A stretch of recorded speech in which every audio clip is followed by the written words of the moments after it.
Hari ini saya akan bicara tentang kerendahan hati, humility. Amsal 18 ayat yang ke-12 berkata, tinggi hati mendahului kehancuran, tetapi kerendahan hati mendahului kehormatan. Kerendahan hati bukan bicara soal penampilan atau apa yang kelihatan, tapi bicara soal sikap hati seseorang. Ada orang yang miskin, tapi bisa lebih sombong daripada orang kaya. Saya pernah dimarahi sama orang yang anaknya kami sekolahkan. Lebih galak mereka daripada kami. Pernahkah Anda bertemu dengan pemilik restoran yang jauh lebih ramah daripada pelayannya? Jadi soal kerendahan hati bukanlah soal apa yang kelihatan, bukan hanya bicara soal penampilan, tapi sikap hati seseorang. Ada orang-orang yang mungkin ingin cek dirinya, apakah saya sudah rendah hati atau belum. Orang yang rendah hati yang pertama, tidak merasa lebih dari orang lain. Lukas 18 ayat 9-14, judul perikopnya perumpamaan tentang orang Farisi dengan pemungut cukai. Ayat 9 berkata begini, dan kepada beberapa orang yang menganggap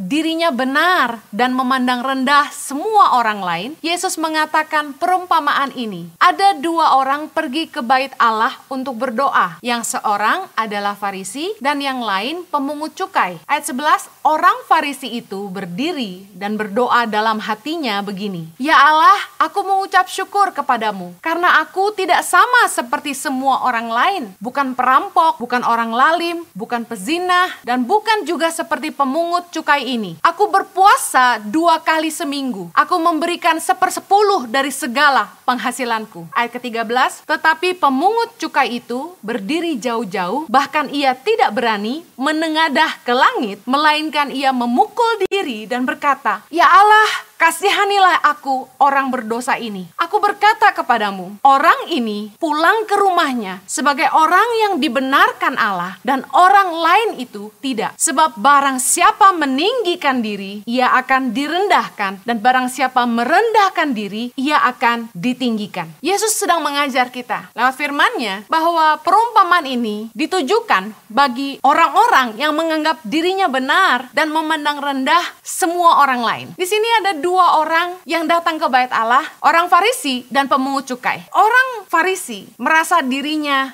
lebih benar daripada orang cukai. Dia merasa hidupnya sudah suci, bukan perampok, bukan pezinah, dan dia merasa bahwa dia sudah berbakti kepada Tuhan, berpuasa 2 kali seminggu, bahkan memberikan perpuluhannya. Tapi orang pemungut cukai ini justru merasa tidak layak di hadapan Tuhan. Dan Yesus berkata, sebab barang siapa meninggikan diri, ia akan direndahkan, dan barang siapa merendahkan diri, ia akan ditinggikan. Salah satu tanda kerendahan hati adalah tidak merasa lebih dari orang lain, tidak sombong rohani. Salah satu tanda atau ciri dari kesombongan rohani adalah merasa paling suci, paling benar, dan cepat menghakimi orang lain. Kita nggak menghakimi orang lain kalau kita merasa kita paling benar. Apa yang membuat para pemimpin tidak lagi bersatu? Karena perbedaan pandangan, karena perbedaan pendapat bahwa apa yang mereka yakini adalah paling benar daripada yang lain. Mari kita uji hati kita. Jangan sampai kita tinggi hati dan merasa kita paling rohani, paling suci, hanya karena kita satu hari sembahyang 3 kali, kita bayar perpuluhan, kita ke gereja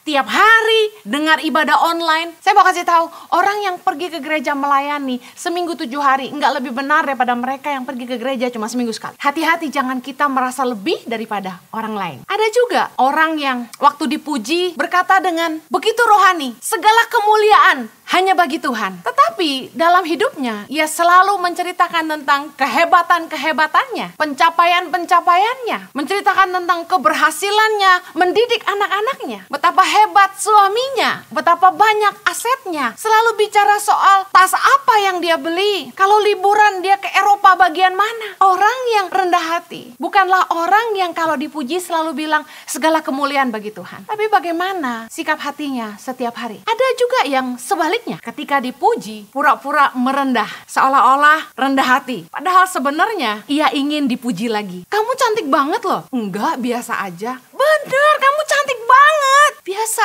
aja. Ih, nggak percaya. Orang ini bukan rendah hati, tapi dia ingin dipuji lagi. Saya mau kasih tahu, berterima kasih atas pujian yang orang berikan kepada kita bukanlah kesombongan. Saya ingat satu hari waktu saya masih sekolah Alkitab di Hillsong Australia, kepala sekolah kami, Robert Ferguson, pernah berkata, when someone praise you, just simply say thank you. Ketika ada orang memuji kamu, katakan saja terima kasih. Apakah berdosa ketika orang memuji kita? Kalau kita justru pura-pura merendah, padahal sikap hati kita tidak rendah, itu yang salah. Tanda orang yang rendah hati tidak merasa lebih daripada orang lain, itu sikapnya apa adanya. Sikapnya nggak berubah terhadap keluarga maupun teman-temannya, meskipun dia sudah kaya, punya jabatan dan tenar. Tidak semena-mena terhadap orang yang lebih lemah, ramah terhadap semua orang. Amsal 18 ayat 23 berkata gini, orang miskin berbicara dengan memohon-mohon, tetapi orang kaya menjawab dengan kasar. Kenapa orang miskin kalau ngomong memohon-mohon, sopan? Karena biasanya orang miskin hormat sama orang kaya. Tapi orang kaya, karena sombong karena dia kaya, menjawab dengan kasar. Ini arti firman Tuhan. Jadi meskipun Anda kaya, tetaplah rendah hati, jangan semena-mena terhadap orang-orang yang lebih lemah. Orang yang tidak merasa lebih dari orang lain, itu dia tidak membeda-bedakan. Dia memperlakukan semua orang sama. Mau orang miskin, mau orang kaya, mau sahabatnya, mau pembantunya. Orang baik akan tetap baik sama siapa aja. Yakobus 2 ayat 1 bicara soal sebagai orang beriman, kita tidak boleh memandang muka.